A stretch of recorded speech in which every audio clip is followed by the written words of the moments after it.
All right. Well, thank you everyone for coming out tonight. My name is Emily Russo, and I am the co-owner of Print a Bookstore in Portland, Maine.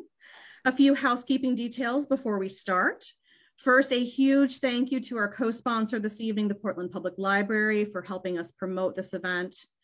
You'll see we are in webinar format, so your screens and audio are already muted.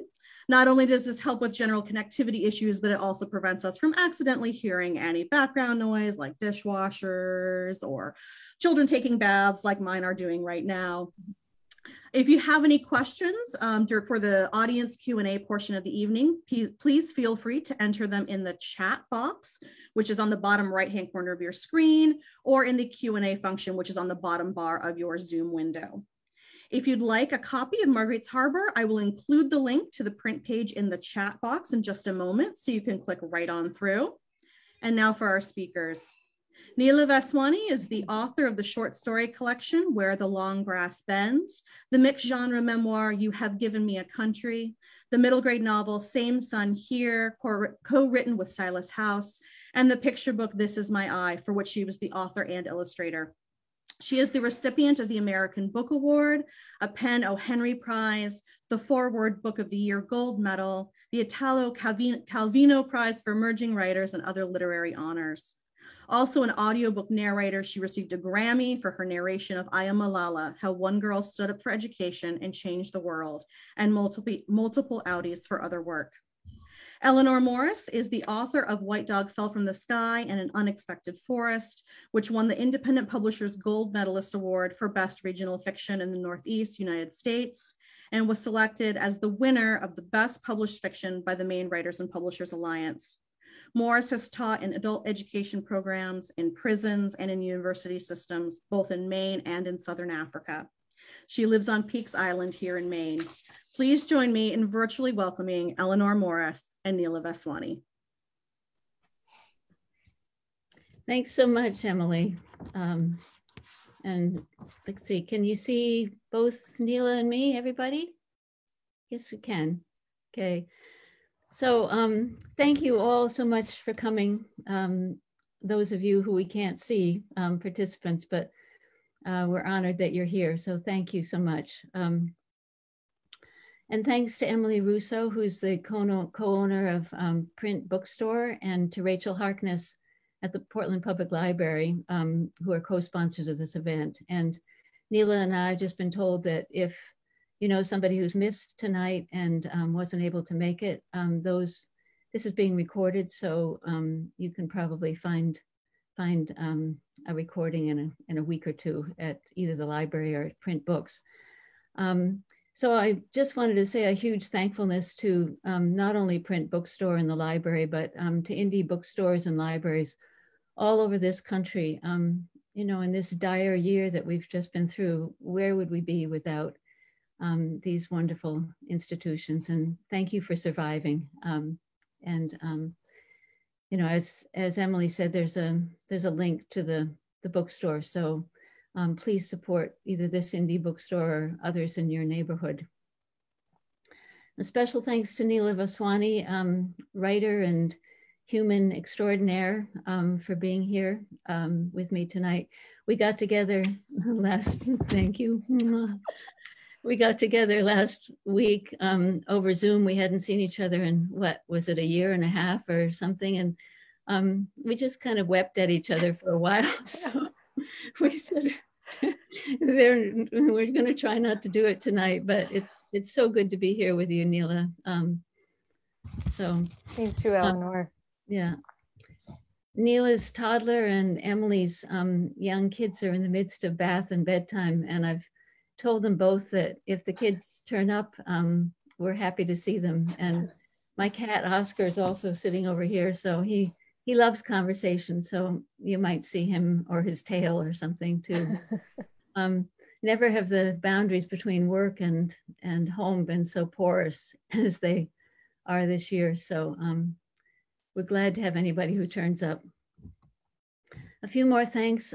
Deep thanks to George Whitty, my editor at St. Martin's Press, who's just had been kind and smart and wise through the whole process of of Marguerite's Harbor coming out into the world, and all those at St. Martin's who helped to bring the book out into the world, including those who are copy editing, promotion, and publicity, and young Jin Lim, who made this beautiful cover, so which Neela held up, and I'll hold up again. So,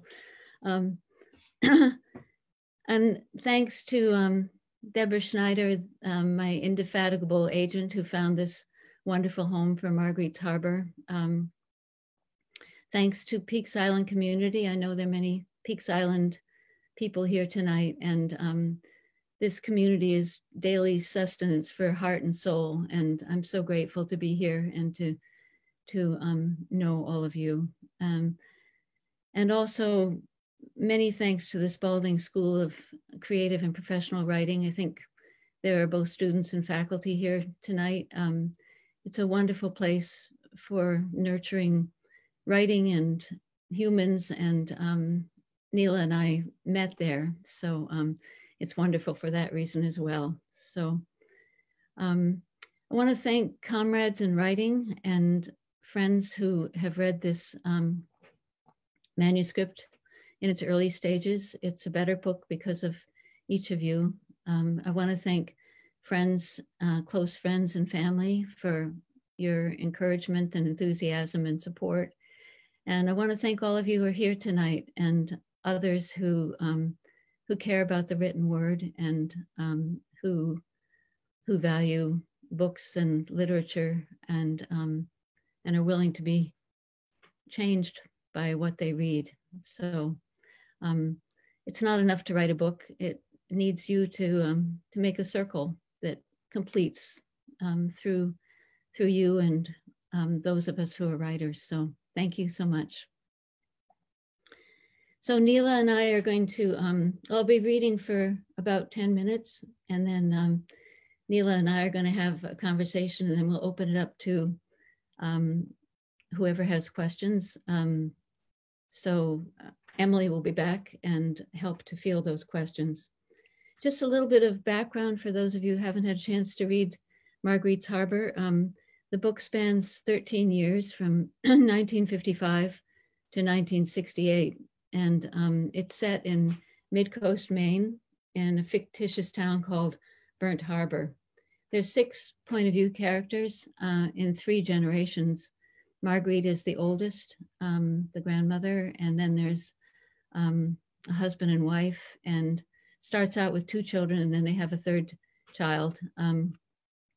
So they all end up living under one roof. The book begins when Marguerite sets a pan on the stove and forgets it and burns her kitchen down. And she refuses to leave her house. And so her family moved from Michigan to be with her in her farmhouse. And Liddy, the mother, is a professional cellist, and Harry, the father, is a history teacher. And then, as I said, 3 kids, and there's also a cat and a dog.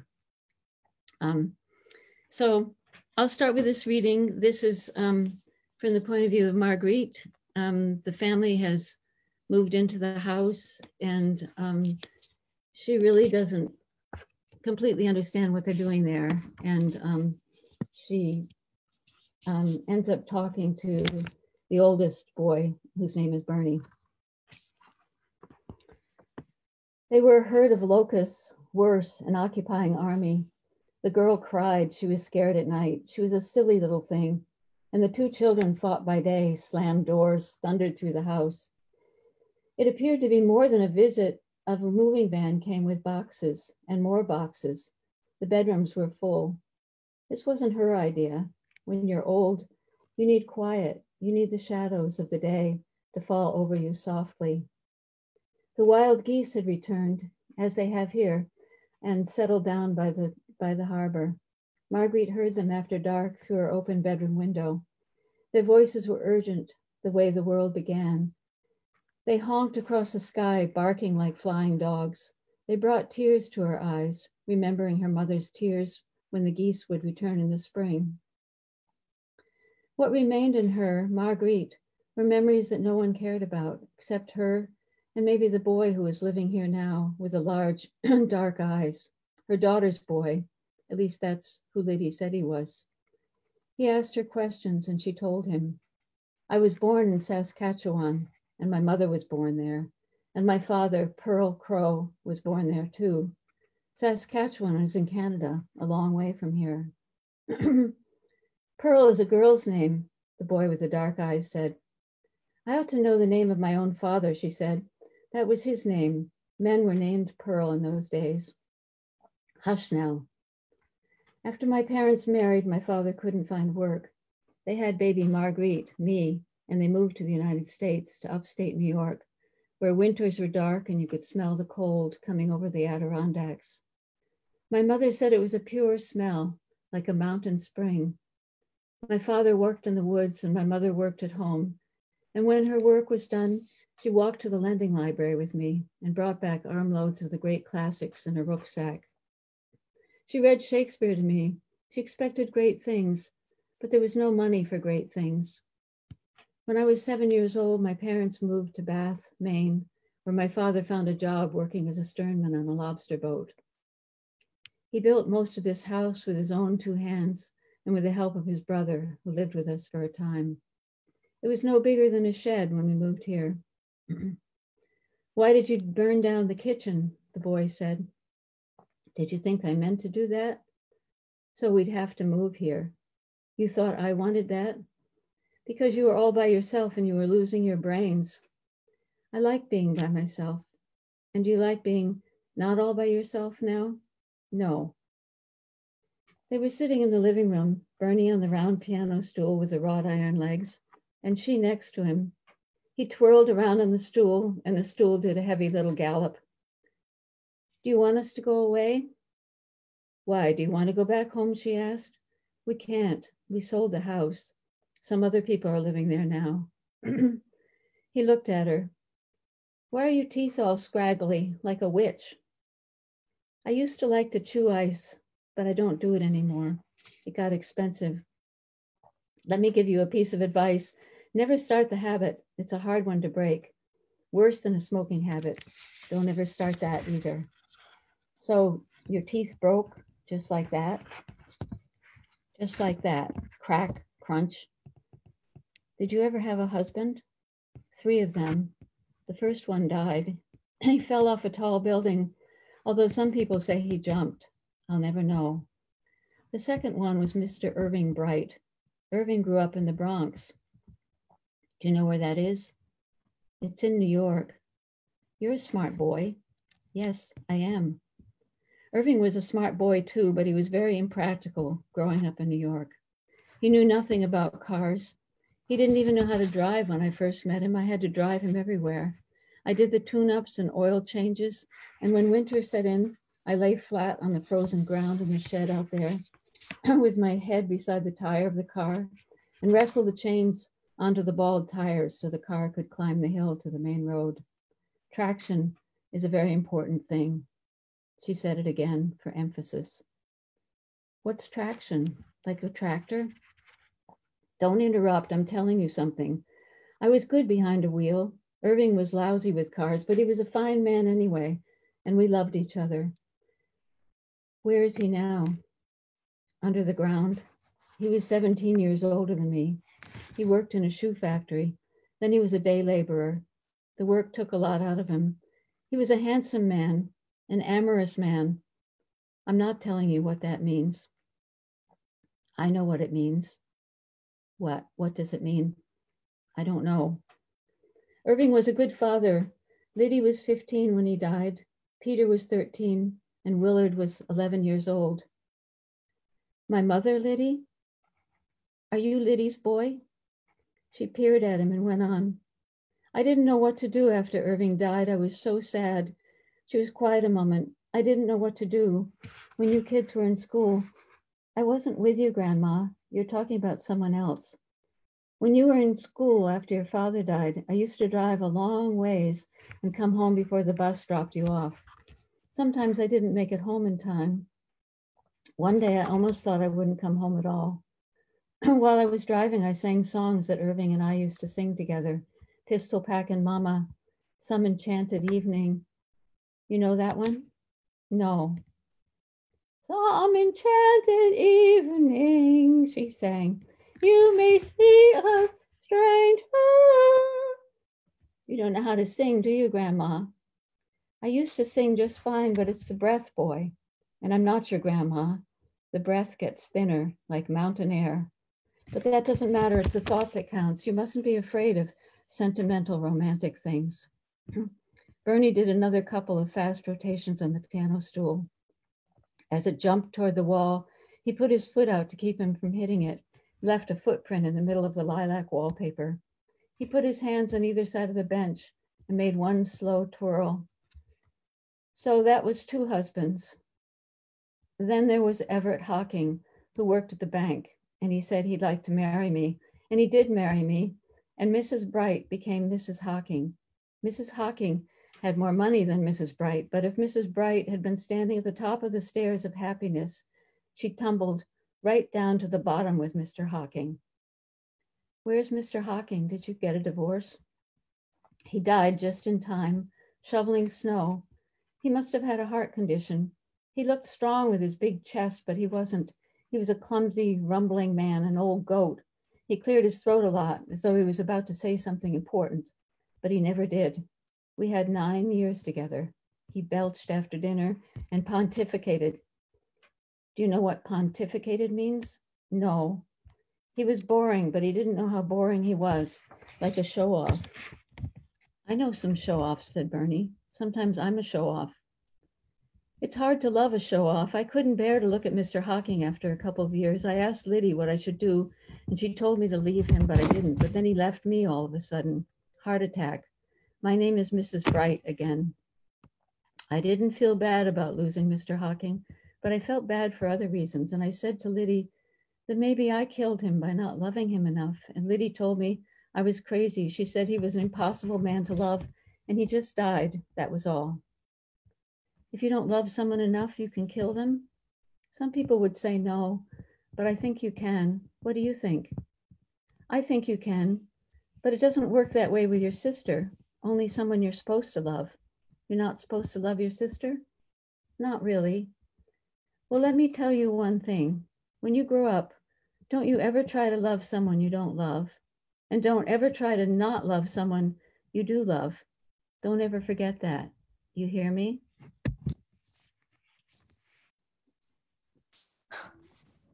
Eleanor, how am I not going to just cry and cry? That was so beautiful. Oh, thank you. I was thinking about how you always awaken tenderness in me and in everyone who's listening to you or reading your words off the page. So thank you so much for that. Thank you. Thank you, Neela. And thanks to all of you for being here. And thank you, Eleanor, for writing this brilliant novel. And as Eleanor was saying, we've known and loved one another for, I think it's been about 15 years now. Yeah. And we met at Spalding's brief residency MFA in writing program, where we both teach. And one of the just so many joys in my life have come from just talking and laughing and being with Eleanor. So I'm having trouble not calling you Anu, which is what my toddler has named Eleanor. And I've always thought, you know, if a baby recognizes you as a unique and special person who deserves a unique and special name, then it must be true. And Eleanor's... Thank you, Neela. Eleanor is not only one of my nearest and dearest, but she's also someone I have a tremendous amount of respect and admiration for as a writer and a human being. And I know that everybody who knows her feels this way because she just makes the world a better place with her presence and her words. So, Eleanor, there is something liquid about your prose, liquid in a musical way. It's not just the words and the language that are singing, but the pacing and the tone and the rhythm and the pauses. You make writing look easy, but we both know that it is not. So could you share with us some of your challenges along the way in writing Marguerite's Harbor? I'm thinking in particular about what you mentioned, balancing 3 generations in under 400 pages, which is quite a feat. And how did you move between and through the 6 different narrative voices? Yeah, I've never really written about a family before, and it was something that I wanted to try to capture. And I think that writing this book made me realize how even more complicated families are than I already knew. There's some kind of crazy mathematical formula that tells you how many relationships there are. If there's 6 people, which there are in this book, and there turns out there are 15 different relationships if there are 6 people. And so to capture each of those people and each of those relationships was complicated. And the other thing that was tricky and made me not quite trust the book as I was writing it for some of the time. Well, that's always true of every book I write, but in the case of this book, because families there's 6 different trajectories with 6 people and 6 different storylines, and then there's the storyline of the entire family as well. And so how do you keep the whole thing rolling and the story moving forward without it feeling fragmented? And it was important to me to try to capture that sense of kaleidoscopic, the way that families are. But I thought, well, what I always think, is anybody going to be interested in this? But the other part of it is that will people lose the thread, and will they be able to keep rolling through? I think that became apparent when it was time to, well, it was already apparent, but the choosing of a title at the end, and a title that would fit one person wouldn't fit another person, and or the whole family. And so it was really a puzzle what to call this book. And my wonderful agent, who I just realized I didn't properly thank, Deborah Schneider, who's a remarkable person and found this wonderful press for the book.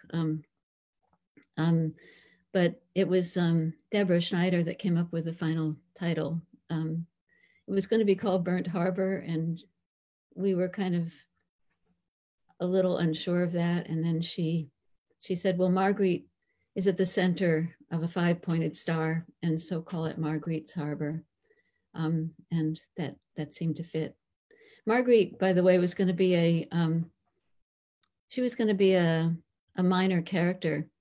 And as you can hear in what I just read, she said, no way, I'm not going to be a minor character. She elbowed her way to the center of the book, and that's where she stayed. So did you know the point of view before you began, or did you have to find it as you went along? And I was going to ask you if you always knew it was going to be, I think Robin Lippincott describes it as polyphonic in one of the blurbs on the back of the book. Did you always know that, or did you have to kind of find your way to that? No, I didn't. Yeah, I'm a kind of a scrambly person the way I create books. I don't create books by outline and don't know where they're going. And books start in different ways. Some start with a character, some start with an image.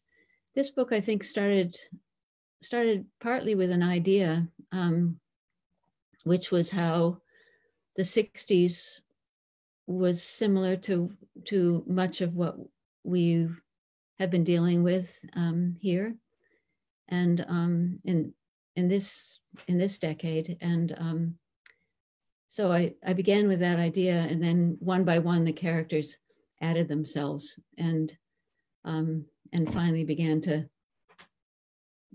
come together as a family. But I think Bernie was actually the first character who came to me. I saw him, I think it was in a short story that never went anywhere. But he was in a field, and he had this sort of galumphy walk, and I could just see the back of his head, and it was sort of, his hair was sort of sticking up the way a kid's hair does at the age of 11 or 12. And I saw him very strongly, and I saw his walk, and his name came to me. So he was the first character, but one by one they arrived. And it's important to me when I write that I don't push characters around. I mean, it's kind of like real life. If, you know, as friends, I wouldn't want to tell you what to do. Well, you're very strong anyway, and I would know better, but people don't like to be told what to do, and characters don't either. They tend to flatten out and get stereotypical if you try to pop them into little categories. And so the hardest part about writing for me is in the beginning, where they haven't yet fully gotten their voice, and they haven't fully taken over. And because once they have, then we're in kind of a partnership, and I follow them and listen to their stories, and it gets a lot easier. But until that time, I'm kind of wandering around the wilderness, and so are they. It's worth it. Bernie is one of my favorite characters. I never knew before what you just shared that he was one of the first people who came to you. So that's wonderful. And also, I've always loved the title because there's something really brilliant about it in terms of POV to me too, because it has a third person feel in this very subtle way, which just brings everything together. So you were just kind of speaking a little bit towards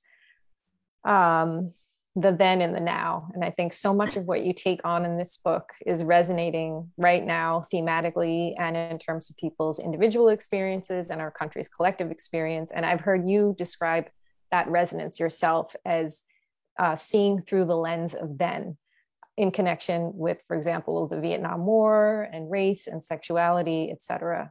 So I'm wondering, how did current events and recent history feed and shape the book? And how did you manage to avoid polemics as you dove into politics? Mm-hmm. A big question. I think the resonance has to do partly with during the war, the rifts between people were so deep, and I remember not wanting to talk to anybody who was for the war, because it just felt so impossible that you would want to be for the war. And I wasn't curious about people who were in favor of the war, and they probably weren't curious about me either. And it was a hard thing to every day be confronted with the terrible things that were happening in our name across the world. The bombings and the children being hurt and everybody being hurt, and millions of Vietnamese people losing their lives, and 65,000 Americans, and the amount of money that was being spent. So that was very much in my head, but also what was in my head were the lies that were being told by our government.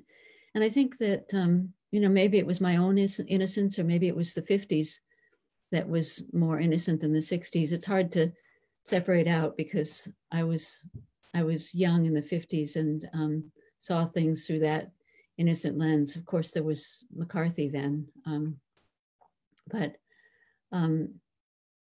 the war was a terrible, terrible thing, in the same way that there were outrages now and lies now that seem to have deepened. If you don't like, if a truth is inconvenient, then tell a different truth that isn't really a truth, but sounds like a truth. So that kind of got me going. And Harry is a character in the book that's a history teacher, and he represents in the book part of what is the worst about my polemical self, because he gets going in his classroom sometimes and just can't stop himself in the same way that I can't stop myself. And it divides people and pushes people away. But I was very aware of him as a character doing that, and trying not to do that myself as a writer, hoping that that the other characters in the book were moderating that. One of Bernie's friends ends up joining the Air Force, and that's a big part of Bernie's life toward the end of the book. So I don't know, you asked a sort of multi-layered question. Did I answer any of it? Yes, you answered all of it and then some. I guess for the people out there who are more craft-minded, I guess I was also asking, how did you manage to avoid polemics as you dove into politics? Maybe could you say a little more about that? Yeah. I think that polemics come from not going deeply enough, both in real life and also in fiction. And as soon as you're able to get under the surface of characters and what they believe, I mean, it's important for me not to speak for my characters, for this to be something that's it's in partnership with them. And so, it's tempting to put one's voice inside a character.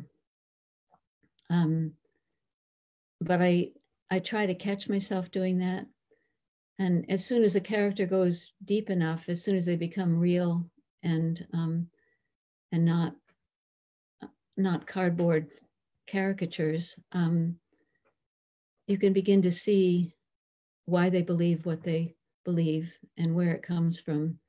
And that's what I was aiming for in the book. Not this is right, this is wrong. Can't you see that kind of thing? It's really, it's important to me in the process of writing that I not insult my readers in any way, and or try not to do that. And part of that means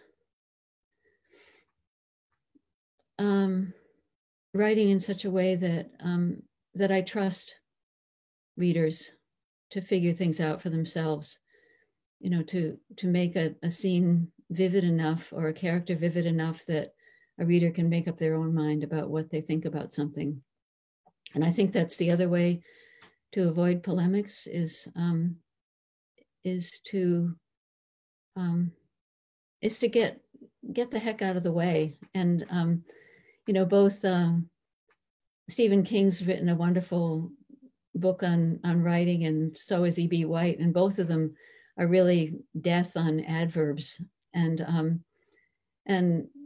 part of why that is that adverbs tell a reader what to think. You know, he looked at her aggressively, or she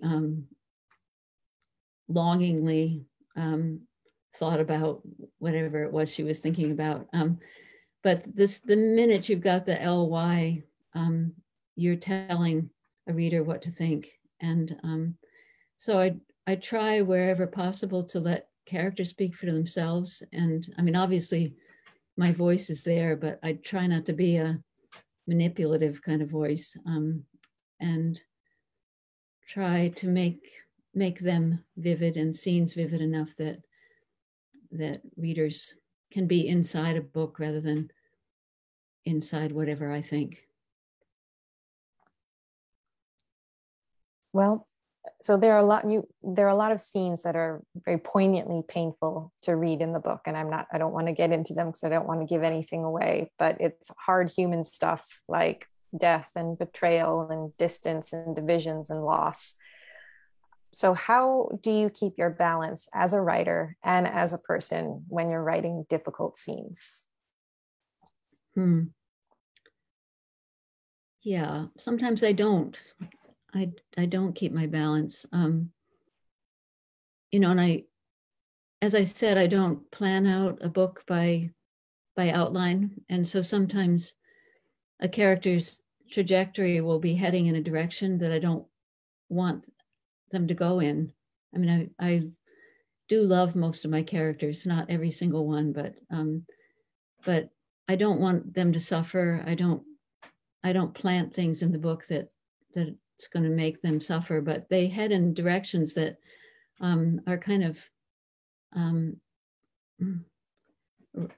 I don't want to say random, but it fits with their story. And I've had the experience of trying to pull them back from the brink and say, no, no, no, no, you don't want to do that. Let's have a different outcome here.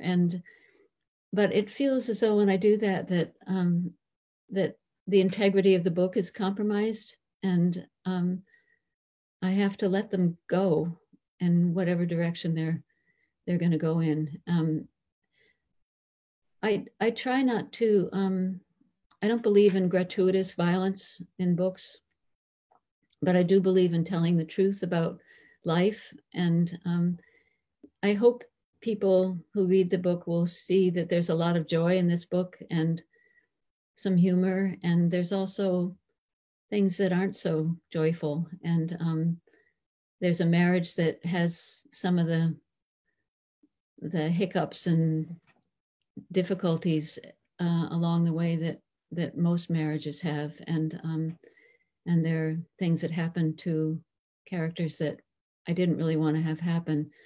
So when I see a scene coming that I know, oh God, I've got to write this, it's hard sometimes. Sometimes I go and play the piano, which is wordless, and it takes me to a different place. But it matters to me to tell the truth about life and about the world, and not to be trivial in the way that I write. Edwidge, I don't know how many of you know Edwidge Danticat's writing, which I adore her writing. And she said, I wrote it down just thinking that I might be able to say it to you.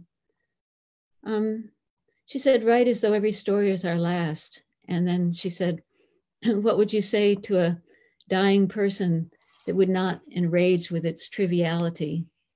That would not enrage with its triviality. Isn't that wonderful? And I think that all of us who write have that responsibility to tell the truth about the world. And that's where I try to go if there's a hard scene, that try to go toward an honest place. But it isn't easy. I care about my characters even after a book is finished, and I, imagine what they're doing. So they don't just act like pawns and puppets. I do truly care about them, and I care about bad things that happen to them in the same way that I would happen in the real world. So, yeah. So I guess the answer is that I don't always stay balanced. Thank God for that. Yeah. Yeah. How about you? What would you say about that with your own writing? I definitely don't stay balanced either. I'm all over the place. But I did see from the bookstore that we only have time for one more quick question. So is that okay? Can I ask you one more?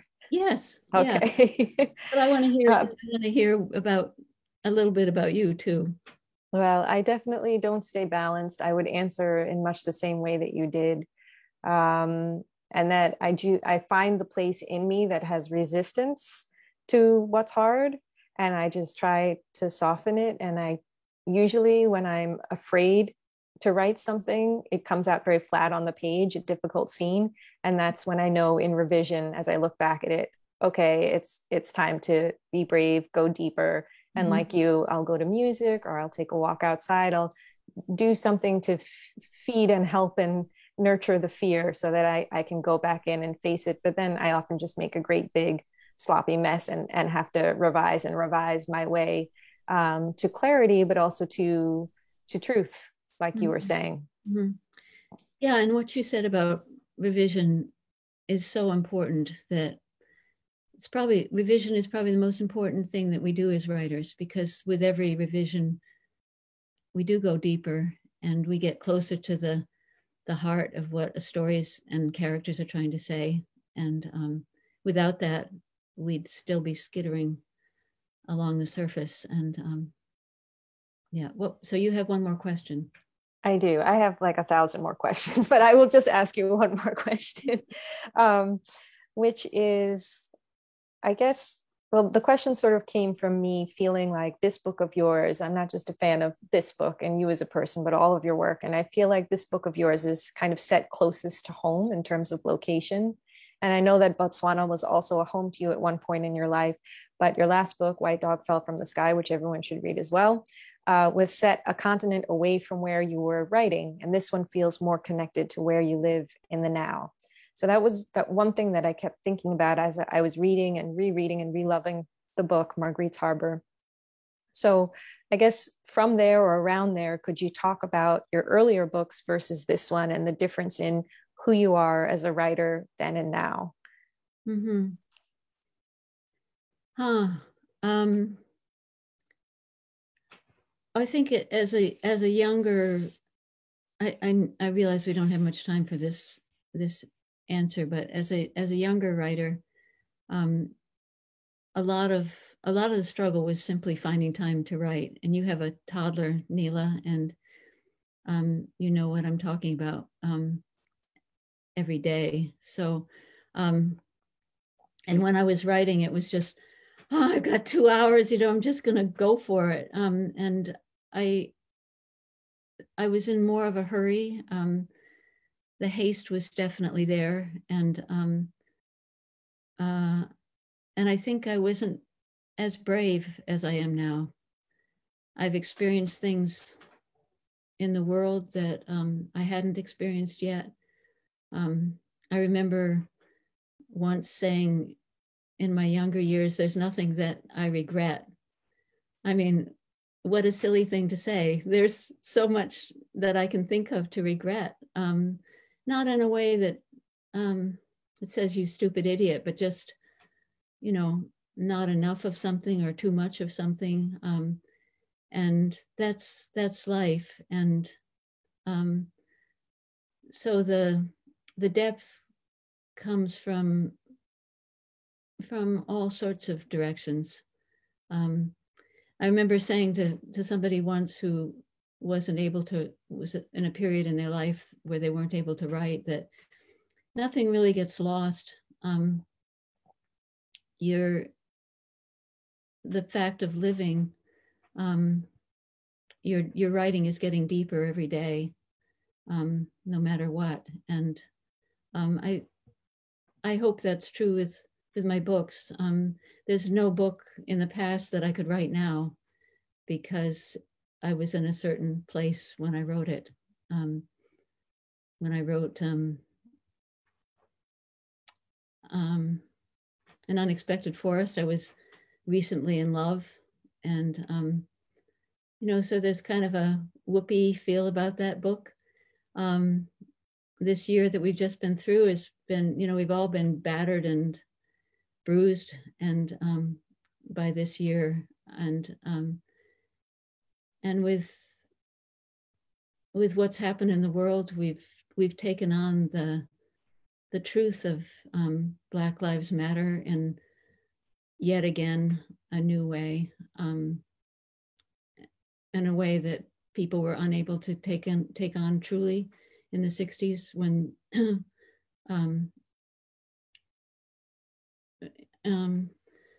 it's sort of hard to describe this, but I think with every passing year, new things happen, and one gets deeper and wider and understands the world more in a vaster way. I think understand history differently. So I couldn't replicate those books now, and I love everything that ended up being in the world. I feel fondly towards them all, but every part of my life has created something new. So there's Emily. Yes, I'm so sorry to interrupt. That's what's been an absolutely amazing conversation. But oh my goodness, do we have audience questions? And I'm going to apologize in advance. We may not be able to get through all of them, but I'm going to keep this going for as long as possible and try to get through absolutely as many as we can. So the first one, Eleanor, comes from, this was actually one that was emailed to me several hours before the event. So I wanted to make sure that I got to it. From Pat Houston. Music is of critical importance for both Liddy and Eva, and you portray that aspect of each of them with such sensitivity that it seems clear you share their passion. Could you please talk a little bit about the role music plays for you as a writer? Yeah. I played the piano since I was 5 years old, and feel really fortunate that my parents were not only musical, but they were also readers and loved the written word. But music has been part of my life forever. I mean, I can't really remember a time when it's not. Downstairs, there's an old piano that I started playing when I was 5 years old, and it's a granny now, and she needs quite a lot of work, but it's always been there. And I think there's so much music in words, in the way that we speak, and how our voices rise and fall, and it's always been important to me to think about the way sentences rise and fall and how they follow one another. And so it's definitely there. And I mentioned to Neela a couple minutes ago that when I get stuck, I go to music as a wordless place. And I think that musicians, they capture emotion so wonderfully without words. And I'm not a musician, and early on I realized I'm not good at performing. And there's a chapter in the book that's fairly close to life of Eva at a recital, a disastrous recital that pretty much happened to me. I don't tend to write autobiographical work all that closely, but yeah, that chapter was it describes something horrible. But music, when I wasn't playing a recital, is something that's just in me. And I love the song of birds and the sound of the wind, and it's just I tried to bring that into books. And I think Chopin's Garden, which was an early book, also has a musician in it. So my kids both played. My kids, who I think are here, both played stringed instruments. My brother played the oboe. My other brother played the piano. So, and my father had a wonderful deep bass voice that went plummeting right down to the bottom. My mother had a gorgeous soprano voice. So it's just in me. Well, your description of music being, in a way, lyrical, is a great segue to the next question, which is from Evan, who I think says from Connecticut. Your dialogue is wonderful. Do you have a favorite writer who you like their approach to dialogue that you channel? Oh my goodness. There's so many wonderful writers. I grew up on a lot of Russian novels, and I think particularly Chekhov he catches the way people speak, the way people are, and the natural world, which is a kind of dialogue between people as well. And I don't know if there's any one person, but I think to Evan, was it? Oh, it's Evan, yeah. That it's the same kind of thing as listening for a music, you know, the music in words, that I hear it in my head. I hear dialogue in my head. I don't, as I write, I can actually hear people speaking. And if it feels false, then it has to go. So, but sometimes I don't catch that falseness until later. I don't read everything out loud, but it's being played in my head. So thanks for that question, Evan. All right, another one from Tom and Rita Malloy. Eleanor, when writing, what is your schedule? And when you rewrite, do you do the rewriting by scene, by chapter, or just through the whole manuscript? Both Tom and Rita are writers themselves, so thanks for that question. Alas, I don't have a schedule. I'm a really random kind of person. I have to do something in the morning that's physical, even if it's sweeping the floor or something, you know, shoveling snow or feeding the birds, or I need to get my body going first thing. So that's necessary, but I don't have a schedule. And when I revise, I guess the beginnings of books are revised more than any other part, because I'm trying to get characters established, trying to understand who they are, trying to hear their voices. And so I go over the beginnings over and over and over again. And once they get going, things, I still revise a lot, but not probably as much. So it isn't by scene or chapter. It's just over and over and over again. As I said before, revision really, really matters. Actually, a question coming in from New Zealand. Yeah, I know. I mean, it's the one amazing thing about Zoom is that as much as I all wish we were in one room together at Print to do this in person, having somebody attend from New Zealand is pretty cool. Did you live in a 3-generation family? And so I think they mean, did you live in a house specifically with 3 generations of people? No, I didn't. Just 2 generations and cats and dogs. But I did know all 4 of my grandparents, and I've known quite a few people in the generation that Marguerite's in. But I never lived in, and I think it didn't happen to our family, but would have been interesting. Thank you so much from New Zealand. And I did want to say that in the beginning, that it is so interesting that there are people who I know from different parts of my life. And if we were not in the pandemic time, I would be seeing people, you know, from Kentucky here and from Portland, Maine over here. But it's really remarkable to have. I think my 90-plus-year-old aunt and uncle from California are here, and they wouldn't be able to be here otherwise. Zoom's a very weird thing, and we're probably all sick of Zoom, but it's wonderful in that respect. So thank you.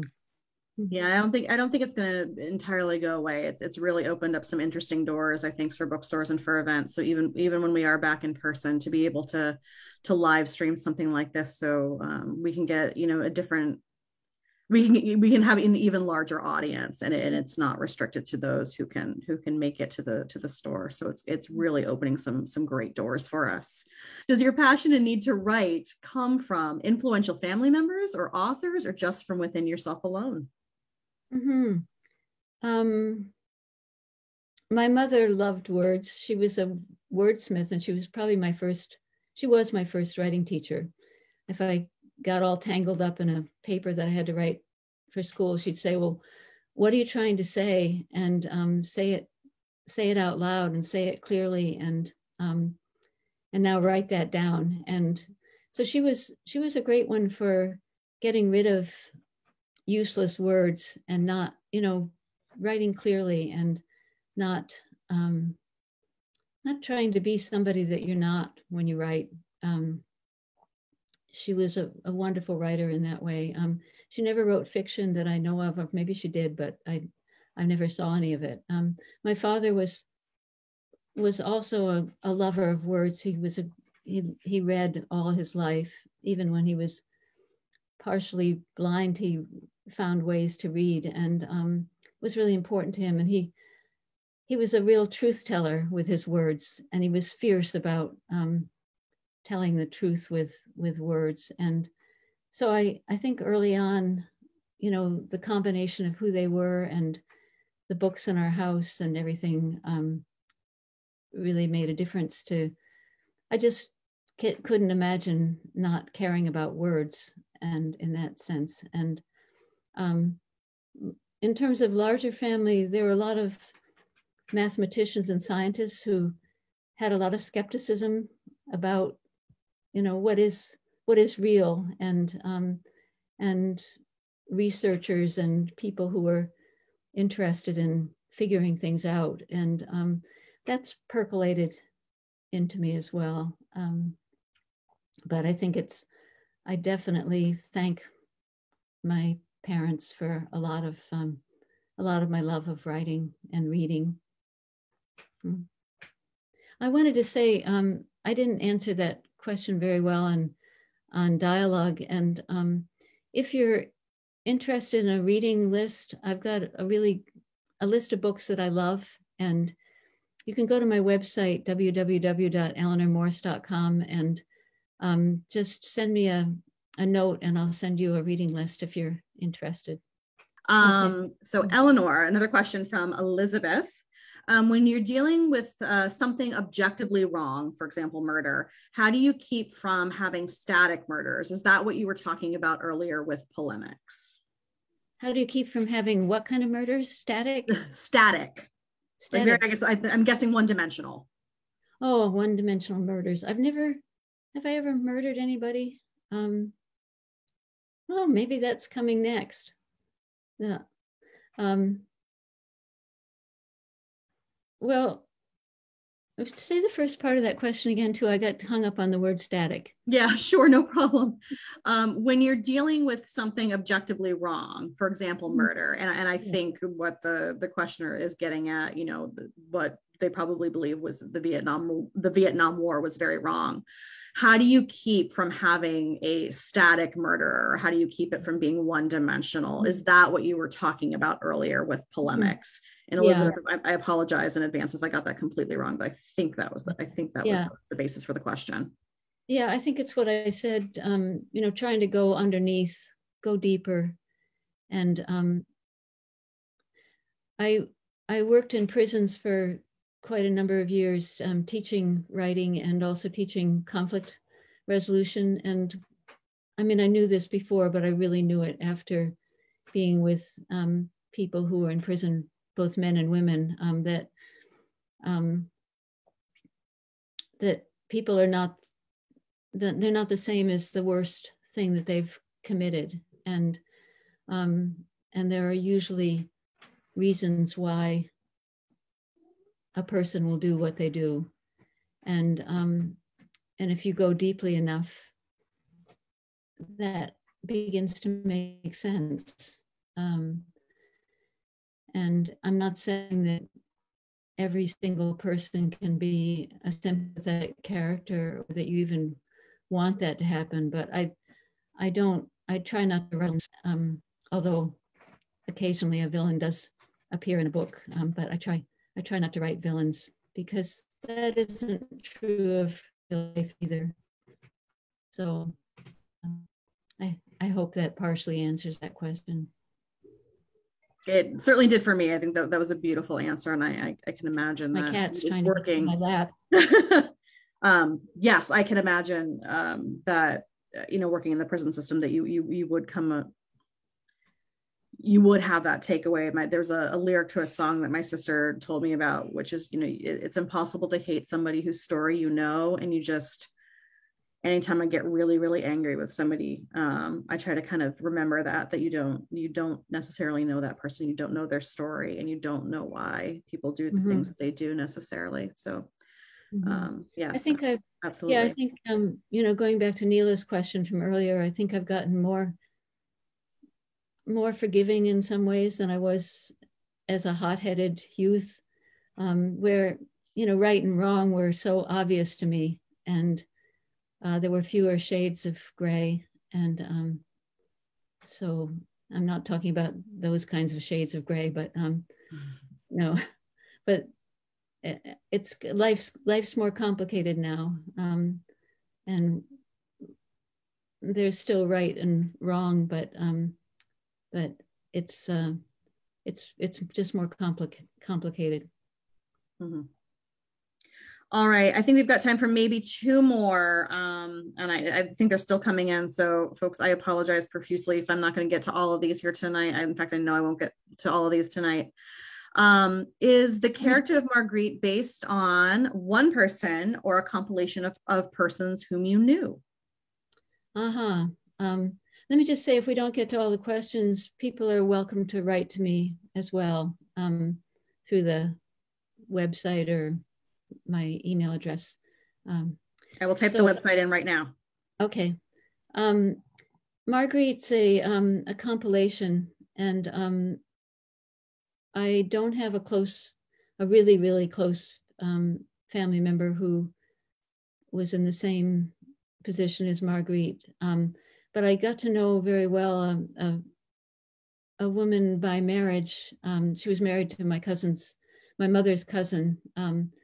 Her father had been killed by Stalin, and she had had a very harrowing life. And in her later years, that life came back to her. And she became more and more dissociated from where we are now. And so I think she was kind of the precursor for Marguerite, but Marguerite's a much sunnier person than that person I've just described, and has a lot of robust life in her still, even though her mind is confused often. So I think a lot of it was imagining rather than a person, but the precursor was the person that I was just telling you about. Okay. There was another great one about, yes. Have you personally experienced all of the tactile things you describe in your book? I love this question. For example, you could smell the cold coming over the Adirondacks and the autumn slanted wistful light. How can you remember all of those experiences to describe them so well? I don't think I never experienced the Adirondacks, the cold, but I've experienced cold for sure. And I think part of trying to write in a way that people are inside a book that I've written means trying to get closer to the sensory part of life. I think by nature, I'm a more abstract person, and I've learned over the years to try to be a writer that creates sensory,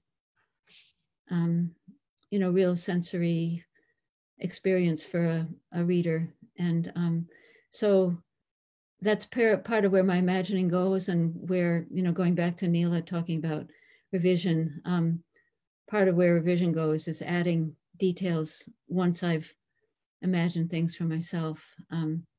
It's become really important to me to include the natural world and the sensory part of who we are as humans. So.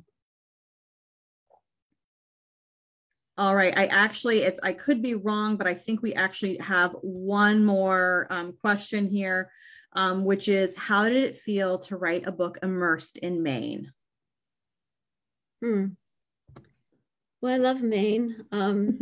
So I think 2 out of 3 of my other books were written outside of Maine. And I decided for this one, I wanted to come home to something that was really familiar. As I said, I don't tend to write highly autobiographical fiction, and I didn't want this to be that, although there are certain scenes that are quite close to stuff that I remember, but not a huge number of them.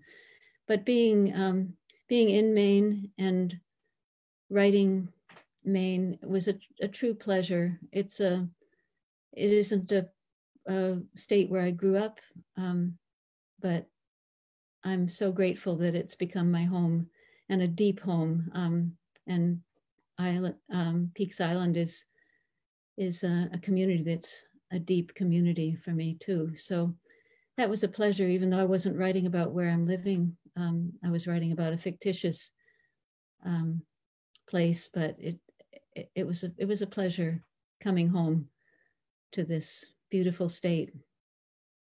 Well, I think that is the perfect note to end this on. The chat has been very active. Thank you for everything tonight. Thank you to everyone who attended.